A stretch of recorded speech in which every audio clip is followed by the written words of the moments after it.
Hello and welcome to our new topic. We'll discuss here some commonly used drugs to treat dyslipidemia and clinical relevance in managing abnormal lipid profiles. So, let's start. The learning objectives are shown in this slide. We discussed about the most commonly used anti-dyslipidemic drug group in Part 1, and here we will focus on additional common drug groups and their clinical aspects. Now, we will direct our discussion towards another category of dyslipidemia where plasma levels of triglycerides are high.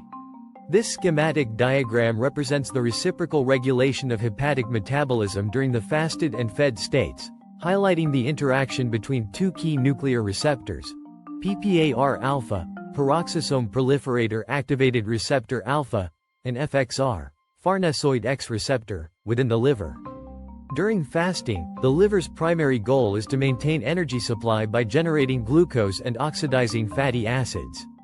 In this state, increased levels of free fatty acids, FFAs, or phosphatidylcholine, P.C., activate PPAR-alpha, a nuclear receptor that turns on genes responsible for gluconeogenesis and fatty acid oxidation. These processes help sustain blood glucose levels and provide energy when dietary intake is limited. At the same time, PPAR-alpha suppresses pathways typical of the fed state, namely glycolysis and lipogenesis, the processes that promote glucose breakdown and fat storage. Thus, under fasting conditions, PPAR-alpha acts as a metabolic switch, steering the liver toward energy production rather than energy storage. When the body transitions to the fed state, feeding stimulates the enterohepatic circulation of bile acids, which in turn activates FXR, another nuclear receptor located in the liver.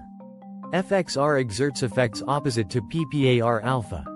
It inhibits gluconeogenesis and fatty acid oxidation, while promoting glycolysis and lipogenesis, preparing the body to store and utilize incoming nutrients efficiently.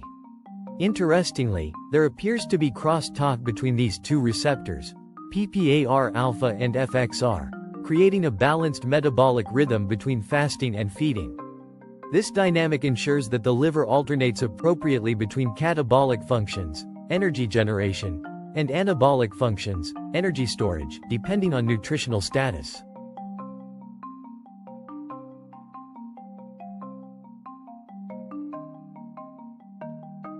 This diagram illustrates how dietary fatty acids and lipid metabolites act as signaling molecules to regulate gene expression through peroxisome proliferator activated receptors, PPARs, a group of nuclear receptors that control lipid metabolism, inflammation, and energy balance. When we consume dietary fats or when stored lipids are released from adipose tissue, fatty acids enter the cell and cross the cell membrane. Within the cytoplasm, these fatty acids are not merely fuel, they also serve as ligands or natural activators for specific receptors. Once inside, some fatty acids are modified by enzymes such as lipoxygenases and cyclooxygenases, which generate bioactive lipid mediators including prostaglandins and leukotrienes. These compounds act as important signaling molecules that can influence cellular metabolism and inflammation. These lipid-derived molecules then interact with PPARs located within the cell nucleus, primarily PPAR-alpha and PPAR-gamma, as shown here. Each PPAR subtype partners with another nuclear receptor called RXR, retinoid X receptor, to form a PPAR-RXR heterodimer. This complex binds to specific DNA sequences known as PPAR response elements, PPRS, in the promoter regions of target genes. Once bound, the PPAR-RXR complex modulates transcription, either enhancing or suppressing gene expression depending on the physiological context. For instance, PPAR-alpha activation promotes fatty acid oxidation and energy production, especially in the liver and muscle. PPAR-gamma activation favors lipid storage, adipocyte differentiation, and improved insulin sensitivity in adipose tissue. Thus, through these nuclear mechanisms, dietary fats and endogenous lipid mediators exert long-term control over metabolism, inflammation, and energy balance, linking what we eat directly to the regulation of our genes.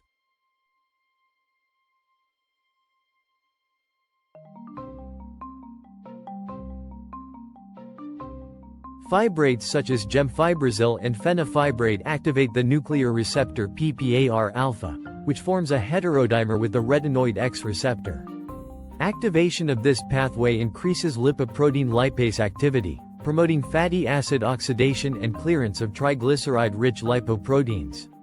As a result, plasma triglycerides fall, VLDL production decreases, and HDL levels often rise modestly.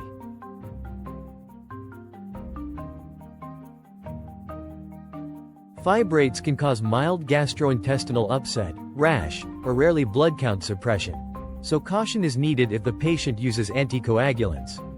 When combined with statins, there's an increased risk of myopathy. Other potential issues include gallstone formation due to enhanced biliary cholesterol excretion, and occasional hepatic or renal toxicity.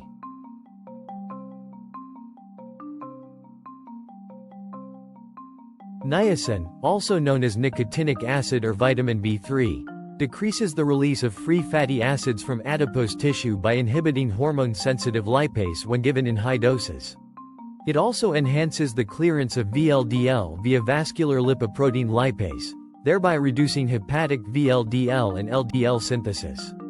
Simultaneously, HDL levels rise because niacin decreases its catabolism. Thus, niacin favorably affects all lipid fractions. At vitamin doses, niacin requirements are only about 20 mg per day, but to achieve lipid-lowering effects, we need 1.5 to 3 grams daily. Common side effects include flushing due to prostaglandin release, gastrointestinal upset, and dose-dependent hepatotoxicity. Vasodilation could also reduce blood pressure. Flushing can be minimized by taking aspirin 30 minutes before the dose.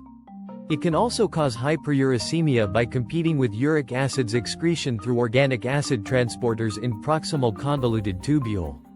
In addition, it can cause glucose intolerance by causing beta cell dysfunction as well as desensitizing adipose tissue response to insulin, thus worsening insulin release as well as causing insulin resistance. Thus, people with diabetes, gout, asthma and other inflammatory conditions, chronic liver disease are special risk group for niacin therapy. These adverse effects often limit the use of niacin as a hypolipidemic drug. It is hence prescribed as an alternate to statins and should be closely monitored.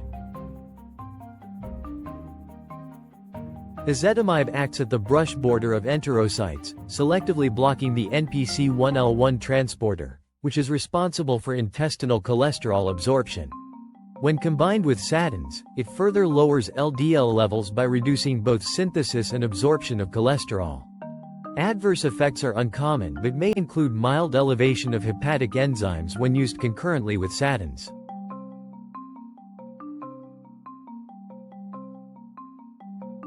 Resins such as cholestyramine and cholestyramine bind negatively charged bile acids in the intestine, preventing their reabsorption.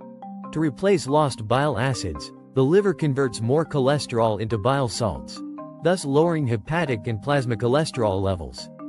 Adverse effects are mainly gastrointestinal, bloating and constipation, but these can be relieved by adding fiber supplements like psyllium.